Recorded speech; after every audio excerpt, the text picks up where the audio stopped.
India produces tons of flower waste every day.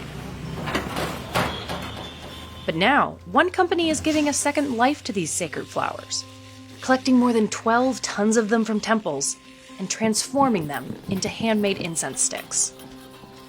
But can this blossoming startup make an impact on India's flower waste problem? We visited the headquarters of Phool in Kanpur to find out.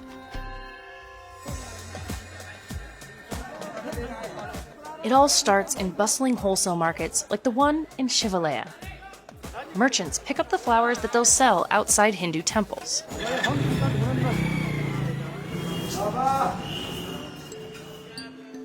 Because these flowers are used in rituals, they're considered sacred and can't be thrown into the garbage. Every day, more than 1,000 tons of flowers end up in the Ganges River. But many contain toxic chemicals like arsenic, lead, and cadmium, as well as pesticides.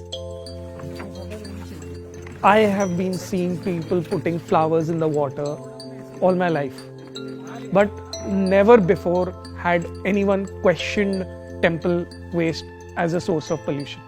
The seed was sown. Ankit founded Phool, which is the Hindi word for flower. The company's employees pick up the waste from temples throughout Kanpur, making around 19 stops a day. Then they transport the flowers to Phool's facility, where they weigh and separate them from thread, fabric, and plastic. Workers save only the flower petals for the incense sticks and sort them by color. They keep the buds and stems to create compost that is sold as a separate product. Then they lay the flower petals out to dry on large tarps. Once they're dry, they grind them into a powder that is mixed by hand with water and essential oils until it reaches a clay-like texture. Then it's time to roll. Workers dip their fingers into the flower powder while rolling to create an even thickness. Then they let the sticks dry before dipping them again in essential oils.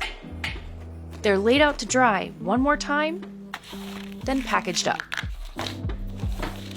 Workers here can produce around 400 incense sticks every hour. Ankit calls this transformation flower cycling, and he says his product is cleaner than others. Normally, incense sticks are made from charcoal. Burning charcoal releases the poisonous sulfur dioxide and gives out a lot of xylene chemicals. In the beginning, Ankit's family and friends doubted his business. When I decided to quit my job and come back to Kanpur, the reaction, the immediate people I knew was, I've gone bonkers. That I want to leave a job as an automation scientist and work with temple flowers. He also had to convince the temples to give his business their sacred flower waste. But he says they didn't initially trust him. There's this line in the Hindu Aarti which says, Tera tujhko arpan, which basically means what belongs to the gods goes back to the gods. So this is how I used to convince them that these flowers don't belong to you or me, they belong to the gods. And we're using it for the purpose of making incense, which is again being used for worshipping the gods. Ankit also wants to find other ways of recycling the flowers. He started a research lab to develop new products. They're testing vegan leather and a biodegradable alternative to styrofoam, but those aren't ready for sale.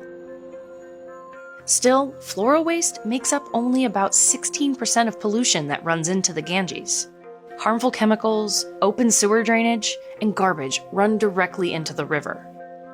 That's a growing danger for the more than 400 million people that rely on the river for drinking water. And despite best efforts to save the Ganges, it's a long way from being restored to anything like its headwaters in the icy Himalayas. Ankit knows his startup can't clean up the river on its own. But he thinks he can help create awareness about a problem he says has been ignored. And he's setting goals to grow his production and waste collection. Our target is to at least have 50 tons of flour across 5 locations in the country to be able to employ 1,000 women. For now, every stick sold is infused with the smell of success.